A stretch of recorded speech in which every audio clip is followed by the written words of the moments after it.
What if we listened? What if every African woke up tomorrow morning and said, you know what? You are right. I am going home. Not come on.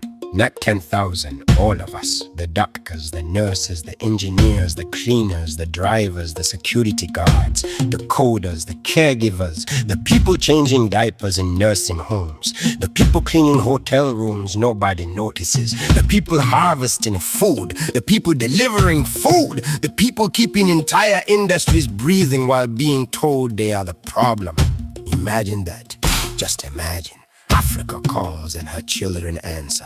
The airports become rivers flowing in one direction. Lagos, Kampala, Nairobi, Accra, Kigali, Dar es Salaam, Johannesburg. Boom! Then what?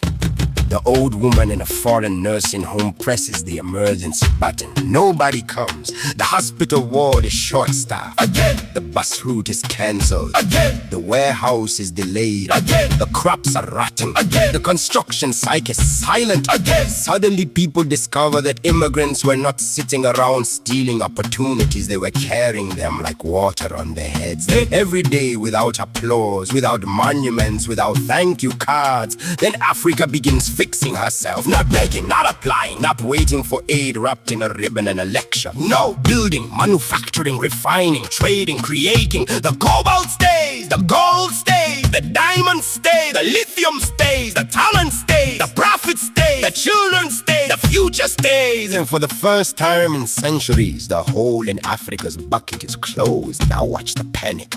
Not because Africa is failing, because Africa is finally succeeding. The same people we said go back home suddenly discover they did not mean it. What they meant was, stay here and struggle quietly where we can benefit from your struggle. Because there is a difference, a very big difference. You see, everybody loves Africa's resources. They just become nervous when Africans want ownership of them.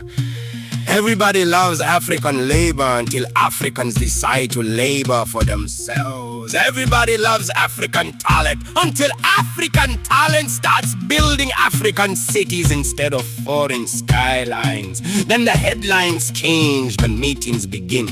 The experts appear on television. The think tanks start sweating. The economists start using words like crisis, labor shortage, supply shock, market instability. Funny words, very expensive words. Words that simply mean the people we took for granted have left.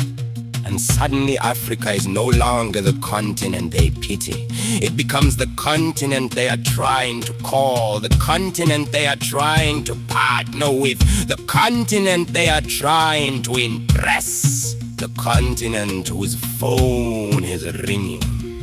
And for once, Africa is busy. Busy building. Busy growing. Busy healing, busy becoming. So when somebody says, go back home, I sometimes wonder, are you sure? Have you thought that all the way through? Because the day Africa truly gets her act together, the biggest migration crisis in modern history may not be Africans leaving. It may be the rest of the world trying to figure out how to live without them.